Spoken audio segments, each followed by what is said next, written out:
How you guys doing? It is Saturday, July 5th, 2020. Out here in this quarantine, I'm James Sims. And for today, before we get into these early games today, I'm just going to go over what happened with opening day for the rest of the league yesterday. And so today I'm going to take you through the elite players that I've mentioned in my elite profiles, along with the elite performances of the day. And also, I'm going to take it down to who I think the best players of the day were. And I'm going to break down the best play.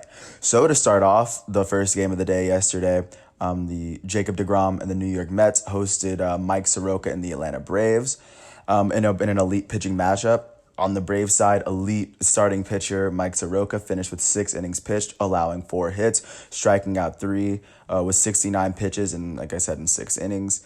On the same time, the Atlanta, while on the other side, Jacob deGrom, elite starting pitcher as well, only allowed 1 hit in the 5 innings that he pitched, and he threw for 8 strikeouts. Perfect way to continue on following his last few seasons where he won the Cy Young.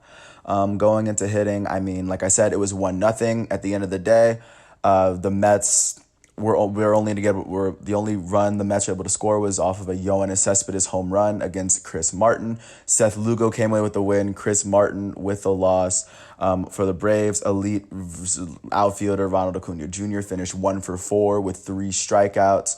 Elite second baseman Ozzie Albies finished 0 for 4 for the day. Freddie Freeman, the elite first baseman, finished 0 for 2 with 2 walks, as the Braves were shut out by a combination of Jacob deGrom, Seth Lugo, Justin Wilson, and Edwin Diaz, keeping the Braves completely scoreless. And now the Mets have a 1-0 record against the Braves, and they now hold the lead in the National League East. Now moving on to the next game of the day. Sonny Gray and the Cincinnati Reds will go on to host Matt Boyd and the Detroit Tigers. And the Reds would go on to be the Detroit Tigers 7-1. Elite performance from former Milwaukee Brewer, second baseman Mike Moustakas, finished 3 for 4 with 1 run, 4 RBIs. He finished with a home run on the day, and he finished with, like I said, 4 RBIs, leading the Reds to their first win at home, and now they are 1-0 to start this season. Moving on to the next game. The Tampa Bay Rays would go on to host the Toronto Blue Jays. And coming into this game, of course, Vladimir Guerrero Jr., who would go on to play first base, would finish 1 for 5 with a run for the game. Additionally, and that would lead to the Toronto Blue Jays beating the Rays 6-4, and a pretty good game between the two. Moving on. In an NL East matchup between the Miami Marlins and the Philadelphia Phillies, Aaron Nola would go on to allow 4 runs in the 6th inning as the Miami Marlins took over. On the Philadelphia Phillies side, elite right fielder Bryce Harper finished 0 for 3 with 2 strikeouts for the day and a walk. And Didi Gregorius kind of came up big, but of course the Phillies came up short in this game. Continuing on. And their opening day between the Milwaukee Brewers and the Chicago Cubs, Kyle Hendricks would go on to finish and toss a complete game shutout with 9 strikeouts, only allowing 3 hits in 103 pitches, while Anthony Rizzo did end up finishing 1 for 2 with a home run off one knee, which I think was a very good highlight, definitely to bring up. Elite shortstop Javier Baez would finish 0 for 4 on the day. Going on to the Brewers side, elite outfielder Christian Yelich would finish 0 for 4 with 2 strikeouts, as the Cubs are now 1-0 and the Brewers are now 0-1 in the NL Central. And next up, crossing over to the American League Central, there was an amazing game between the Kansas City Royals and the Cleveland Indians as Shane Bieber took on Danny Duffy. On the Cleveland Indians side, Shane Bieber would have my Cy Young performance of the night alongside Kyle Hendricks, as he finished tossing 6 innings. He only allowed 4 hits, and he threw for 14 strikeouts in those 6 innings. 14 of the 18 possible outs that they could have had were strikeouts, which is an elite performance for the ages. He would go on to have the Indians' record for most strikeouts in an opening game, or in an opening day game. And Cleveland Indians elite shortstop Francisco Lindor would finish 0 for 4 with the strikeout. But of course, his team would help him out in the end anyway, as the Cleveland Indians crunched out a win on opening day at home. And continuing on. And going out to Fenway, the Boston Red Sox would go on to host the Baltimore Orioles. Red Sox starting pitcher Nathan Eovaldi would only allow 1 run in his 6 innings pitched. And as we transition to the plate, designated hitter JD Martinez finished with 2 doubles and 3 hits overall in the game, finishing with 2 runs, 3 RBIs on the night as the Red Sox closed out the Orioles 13-2 to get their home win on opening day, and they are now 1-0. Baltimore Orioles are 0-1. And transitioning to Dallas, there was a really good pitching matchup between German Marquez and Lance Lynn, as both of them finished scoreless up until the 6th inning when Rune Odor finished with an RBI double, and that was the only score of the game. But elite third baseman Nolan Arenado would finish 0 for 3 with a walk on the day, and the Texas Rangers finished with a 1-0 record, and the Colorado Rockies are now 0-1 for the season. We also had a pretty good baseball game on the south side of Chicago as the Chicago White Sox hosted the Minnesota Twins, La Bomba squad. Just to carry on for their namesake, Max Kepler would finish the game 2 for 5 with 2 solo home runs on the season as he now holds the lead in the MLB, tied with Max Muncy. Also, Nelson Cruz would finish 2 for 4 with 2 runs, while Yoan Moncada finished with a 3-run home run for the White Sox on their side. And additionally, Luis Robert would finish with 2 hits in his major league debut. Continuing on, in St. Louis, elite young starting pitcher Jack Flaherty would also have a night to remember as he finished only allowing 2 runs in 7 innings for the St. Louis Cardinals with 6 strikeouts as they secured the opening day win against the Pittsburgh Pirates. Colton Wong came in pretty big, but first baseman Paul Goldschmidt would finish 2 for 3 with 2 runs on the game. Dexter Fowler would also hit a home run. And on the Pirates, they almost brought it back at the very end, but they were really, really close, but they couldn't get it. As the St. Louis Cardinals finished with the 5-4 win, when they now are 1-0 in the NL Central. Pirates finished 0-1. And moving on to Houston, the reigning AL Cy Young winner would not skip a beat as he finished pitching with 6 innings pitched against the Seattle Mariners. He allowed their only 2 runs of the night, finishing with 7 strikeouts. He gave up 2 solo home runs, but in the end of the day, the Astros did come through. Elite Astros second baseman Jose Altuve would finish the game 1 for 5 with a run. Additionally, Alex Bregman would also finish 1 for 1 with an RBI. Michael Brantley would finish with a 3-run home run. And the Astros' onslaught on offense paired with Justin Verlander's defense would lead to them securing their opening day home win as they now have a 1-0 record out west, and the Seattle Mariners are 0-1 in the AL West.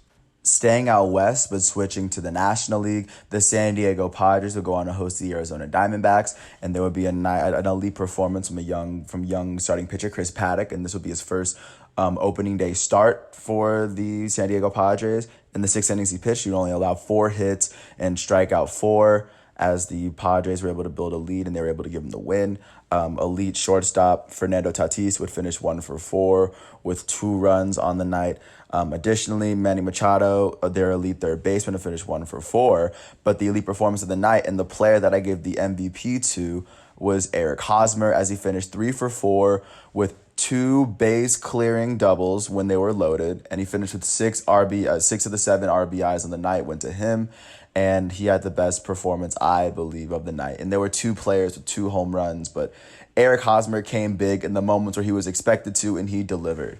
And then, so he had the performance of the night, but of course there were more games to be played. And moving out to Dodger Stadium in their second game against the San Diego Giants, Ross Stripling would get the start, and he'd have a really good game for himself. In the 7 innings that he'd pitch, he would throw 7 strikeouts and only allow 1 run as the Dodgers won 9-1 over the San Francisco Giants, only allowing 4 hits for them. The Giants committed 4 errors as well. Just for the batters for the Dodgers, they would come through. Elite right fielder Mookie Betts would finish 1 for 6, but he would have his first RBI for the Dodgers on a single into left field. Additionally, Max Muncy would finish with an elite performance for the night, finishing with 3 hits, 3 runs, and 2 RBIs, and those would come in the form of 2 solo home runs. Additionally, elite center fielder Cody Bellinger would finish 0 for 4, but he would finish with a walk and he'd score. And with 1 hit, Enrique Hernandez would go on. He still holds the lead for hits in the National League. and the Dodgers, like I said, would finish now 2-0, and they now have the best record in the National League because they played more games than everyone else. But it was definitely a good all-around performance from the Dodgers, as they're still showing that they are in dominant form. And last but not least, the game of the night was played in Oakland last night as they hosted the Los Angeles Angels. They would eventually finish with tied 3-3 in innings. They would go on to extra innings. And eventually, Matt Olson, the Oakland A's first baseman, would have to play of the game where the bases were loaded, tied 3-3. He would go on to hit a grand slam to win the game. I mean, you should have seen it. I was watching it last night. It was incredibly electric as the Oakland A's closed out the Angels 7-3 in 10 innings. Going on to the Angels side, elite center fielder Mike Trout would finish 1 for 3. Additionally, designated hitter Shohei Ohtani would end up with the Angels' first hit in his return to the plate. Future Hall of Famer Albert Pujols finished 0 for 4, but he still finished with a run for the day off of a walk. And going to the Athletics, elite third baseman Matt Chapman would finish 1 for 5, but he would have a very important run in the eighth inning a very important RBI triple in the eighth that would end up tying the game, keeping the A's in the game that got them to extra innings in the first place. And, of course, Matt Olson would finish 2 for 4 with 4 RBIs. He had 2 strikeouts, but he still had the game-winning grand slam. So, I mean, yes, that is the day for baseball, especially. Baseball is the only sport that's really going on right now, so that's the only sport that I'm covering. And going back down, I'd say the best pitching performance was either Kyle Hendricks, who had a complete game shutout against the Brewers, only allowing 4 hits, or Shane Bieber for the Cleveland Indians, who out of the 18 outs that he threw in 6 innings, 14 of them were strikeouts. So, I mean, both of them really kind of take the cake for me. I think a complete game and 14 strikeouts they're both incredibly impressive, and they both deserve the clout for that. And going on to the best hitter of the night, the most elite hitter of the night went to Eric Hosmer, the first baseman of the Padres, who did end up with 2 base-clearing doubles in the game to have 6 of the 7 RBIs to help the Padres pull out the win. So with that all said, I really appreciate you guys for listening out to what was going on yesterday and following yesterday's performances. Today, I'm probably just going to start today by watching the Orioles with the Red Sox just to see the Red Sox kind of dominate the Orioles. But also, I'm going to watch the Twins-White Sox matchup at 2 between Randy Dobnak and Dallas Keuchel. Additionally, later on in the day, I'm going to watch the Atlanta Braves versus the Mets because I'm a Braves fan. The matchup between Max Fried and Steven Matz, even though I'm a Braves fan, that's still going to be a really good pitching matchup. And later on tonight at 7:15, I'm going to watch the New York Yankees versus the Washington Nationals as James Paxton for the Yankees will go off against the reigning World Series MVP Steven Strasburg. Sorry, it took me a second. I kind of stuttered with that one. But like I said, I'm going to continue my episodes like this day by day as I bring up not only the elite players that I mentioned in the profiles, but I will bring up the elite performances as they happen, because as a sports fan, you want to know what best things are, what performances you're missing especially.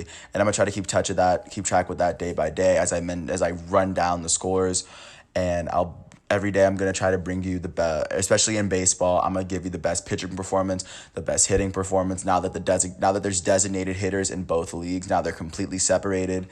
And additionally, I'm going to try to give you the play of the night and see if I can give you a highlight to watch. But today, there just happened to be a complete game.